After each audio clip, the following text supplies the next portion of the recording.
¿Qué tal, hermanos? Buenas tardes, buenas noches. No sé cuándo vas a mirar este video, pero nos volvemos a conectar nuevamente. Hoy nuestro tema va a ser un tema ¿cómo te quiero decir? Muy, muy profundo voy a hablar acerca de la docencia. Docencia, ¿qué es la docencia? Es la actividad de la persona que se dedica a la enseñanza.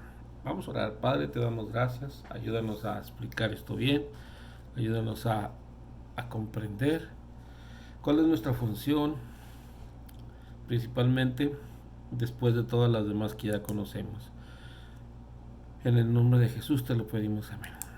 Una persona que se dedica a la docencia es aquella persona que se encarga de instruir a las personas, a los niños, a los jóvenes adultos, en las diferentes etapas de su vida, en el kinder, en la primaria, en la secundaria, en la preparatoria, en la universidad para hacer una maestría o para hacer un doctorado o para estudiar una carrera científica, ¿verdad? Entonces, yendo hacia atrás, la docencia es tan antigua como el oficio más antiguo que ya conocemos, ¿no? ¿Por qué es tan antiguo? Porque en los tiempos antiguos les correspondía a los padres a enseñar, a educar a sus hijos con los diferentes actividades. La responsable principal en el hogar era la mamá, era la que instruía a las niñas y a los niños, ¿verdad? Para que ellos tuvieran pues una enseñanza de acuerdo a las necesidades que se presentaban en aquellos tiempos. La niña en su niñez no se separaba hasta que el día que se casaba de la mamá. Y el niño, cuando ya era joven, empezaba en las actividades del papá. Principalmente el primogénito era el que heredaba la función o el oficio del padre, ¿verdad? Entonces él se quedaba como que iba a continuar con la actividad o con el conocimiento del padre, ¿verdad? Entonces él era el primogénito. Conforme avanzaba la edad, como les decía al principio, las mamás se iban encargando de los niños y luego ya ellas, cuando ya ellas iban a casar, pues se separaban y también los hijos se separaban de mamá para ir a hacer las actividades del padre del oficio. Eh, una de las situaciones que miraba yo aquí en mi estudio dice que dice en el Antiguo Testamento, dice, la educación comenzaba en el hogar. En Israel los padres tenían la responsabilidad de educar a su familia en la verdadera fe, porque era muy importante la conservación y propagación de la religión. Por eso la educación era primordialmente de asunto del hogar. Era con los padres donde el niño aprendía acerca de Dios y escuchaba las historias de patriarcas y profetas, de guerreros y príncipes. No cabe duda que la educación realizó un valioso aporte a la prosperidad y permanencia de la nación. Esto lo escribe Josefo, ¿verdad? En su libro. Entonces, me hace recordar que cuando nosotros estábamos chicos, allá cuando vivíamos con los abuelos, sí, o sea, escuchábamos historias, no había televisión, y escuchábamos historias por medio de la radio. Yo recuerdo que ya tarde, cuando ya todas las actividades cesaban, ya dejaba de uno de jugar, sacaba uno, allá le decíamos un saco, ¿verdad? Era donde piscábamos y echábamos el algodón y nos tendíamos en el piso, ¿verdad? En el piso regábamos con agua y luego barríamos, regábamos con agua y luego nos acostábamos allí a escuchar las historias que la radio presentaba en aquellos tiempos, como Chucho el Roto, en El Umbral del Misterio, y eran historias así que solamente por radio escuchábamos, y luego aparte el abuelo y la abuela nos contaban historias así de cosas que pasaban, y que por ahí esto y que por ahí lo otro y como que uno le daba mediacito, ¿verdad? Podías ver las estrellas, podías ver todo el firmamento porque no había luz, no había postes, no había mucha cosa ahí, ¿verdad? Entonces, así empieza uno a formar, ¿sí? Ahora, la formación especial de una persona empieza desde que está gestando en el vientre hasta los 5 años. Hasta esa edad el niño absorbe todo el conocimiento que tú le puedas enseñar, toda la enseñanza que tú le puedas dar al niño o a la niña es aprendida. Hay quienes dicen que un niño puede saber hasta 10 idiomas si tú le enseñas a hablar y escuchar o lo enseñas, no sé, aprende el idioma. Yo me he fijado con mi nieta, a veces le ponemos donde vienen actividades para niños y de repente no nos damos cuenta y de repente le ponemos en un canal portugués y empiezan a hablar portugués y ella se queda así como muy así, muy firme en lo que están escuchando y de repente empieza a hablar y dice, ah, carajo. Y nosotros decimos, pues, ¿qué estás diciendo? Y pues ella dice, no, pues, así dice la de tal caricatura. Entonces, muchas veces, eso es lo que pasa. Entonces, la educación, la docencia empieza en el hogar. Y fíjate lo que dice Deuteronomio 6, 5, 7. Dice, ama al Señor tu Dios con todo tu corazón y con toda tu alma y con todas tus fuerzas. Grábate en el corazón estas palabras que hoy te mando. Incúlcaselas continuamente a tus hijos. Háblales de ella cuando estés en tu casa y cuando vayas por el camino, cuando te acuestes y cuando te levantes. Deuteronomio 6 del 5 al 7. Esa era la manera en que los padres enseñaban a sus hijos y las madres también. Claro, también les enseñaban el oficio, como hacer pan sin levadura, como coser, me imagino que todo lo que una ama de casa sabe, ¿no? Y también el padre, cómo agarrar no sé si había asadones, no sé si había palas o no sé qué había, pero les enseñaban el oficio del cultivo y de la ganadería, ¿verdad? Me imagino que conocían enfermedades y cosas de esas, de los cuales los padres tenían que enseñar a sus hijos. Una de las situaciones que me llama la atención en lo que estaba leyendo es que las personas que se casaban siempre tenían el deseo de que su hijo, de que su primogénito fuera un varón. Y yo decía, ¿por qué?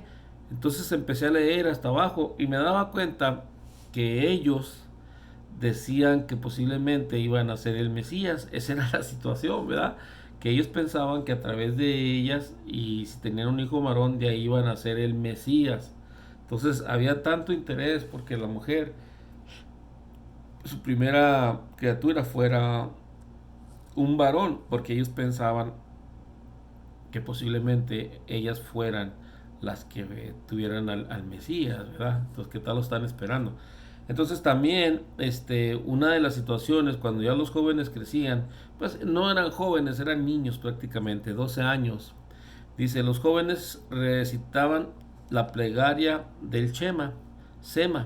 Esta era el resumen de 3 pasajes del Pentateuco. Se repetían por las mañanas y por las tardes. El Shema era Deuteronomio del capítulo 6, versos del 4 al 9, Deuteronomio capítulo 11, del 13 al 21 y números 15, del 37 al 41.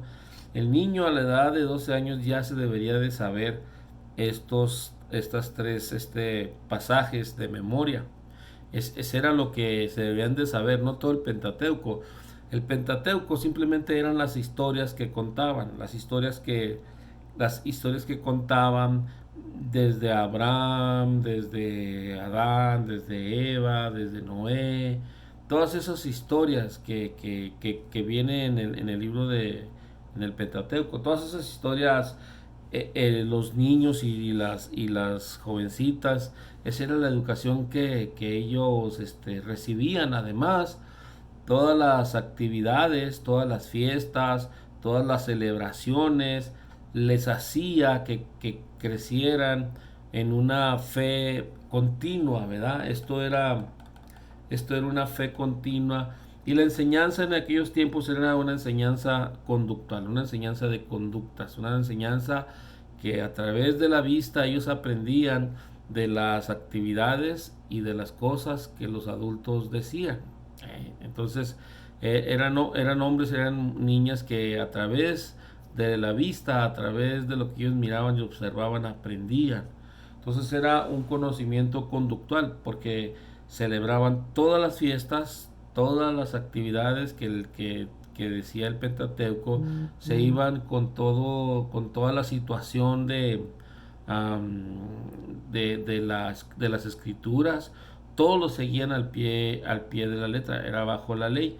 Entonces es tan importante entender que hay un parteaguas donde ya se, se va abriendo paso, se va abriendo camino y empieza a surgir una educación. Y la educación empieza con la religión. O sea, Roma y todos los demás empiezan a tener la educación. Los padres se encargaban de enseñar en el hogar y los que tenían dinero pues iban a los pies de un maestro, de un fariseo, no sé, y ahí él les enseñaba. Entonces, dice aquí en el escrito, nuestro principal empeño es educar a nuestros niños y consideramos que esta es la tarea más necesaria de nuestras vidas hogareñas. Claro, ¿verdad? Dice, las fiestas y costumbres y los mandamientos reforzaban las enseñanzas de aquellos tiempos. Además del aprendizaje en el hogar, las fiestas y costumbres que el pueblo celebraba enfatizaba el poder y el cuidado enfatizaban el poder y el cuidado de Dios. Dice, y cuando sus hijos les pregunten, Éxodo 12, 26 al 27 dice, ¿qué significa para ustedes esta ceremonia? Les responderán, este sacrificio es la Pascua del Señor que en Egipto pasó de largo por las casas israelitas y dio de muerte a los egipcios, pero a nuestras familias les salvó la vida.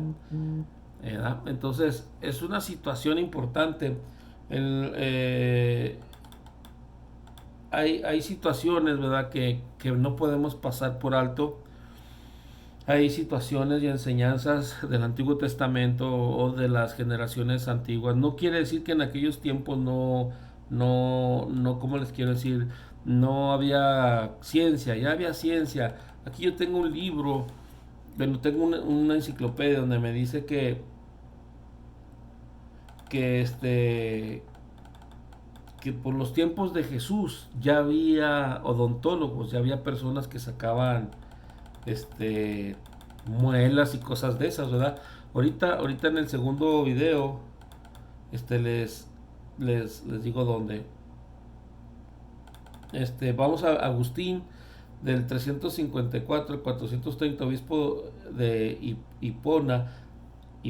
Este hombre se interesaba en las enseñanzas. Él tenía la situación de enseñanzas. No es hasta el año 1600 cuando se imprime la primera Biblia en español, ¿verdad? Entonces hubo gente que quiso empezar, ¿verdad? Tomás de Aquino en el 1225-1274 fue quien intentó crear una alianza entre la fe y la razón. Para lograr esto se dedicó a la tarea de reconciliar el dogma de la iglesia, o sea, la fe, con el pensamiento de Aristóteles, representante de la razón. Aquino alentó el estudio teológico y asimismo el interés de los asuntos intelectuales, ¿verdad? Entonces sí había un interés por la educación, por el aprendizaje. Hoy tenemos, como les decía al principio, hoy tenemos universidades, tenemos primarias, secundarias, donde nuestros hijos son enseñados con un conocimiento cognitivo, que es el conocimiento que aprendemos a través de los libros, pero mi punto de referencia es que la educación empieza en el hogar. Voy a hacer el segundo video y luego ahorita continuamos con esto porque necesito terminar este pensamiento que traigo de parte de Dios para usted y para mí también. ¿Por qué? Porque es importante que nos demos cuenta de la gran responsabilidad que nosotros tenemos, ¿verdad? Que nosotros tenemos, pues ya tenemos hijos grandes, pero de todos modos nunca es tarde para enseñar. Ahorita nos miramos.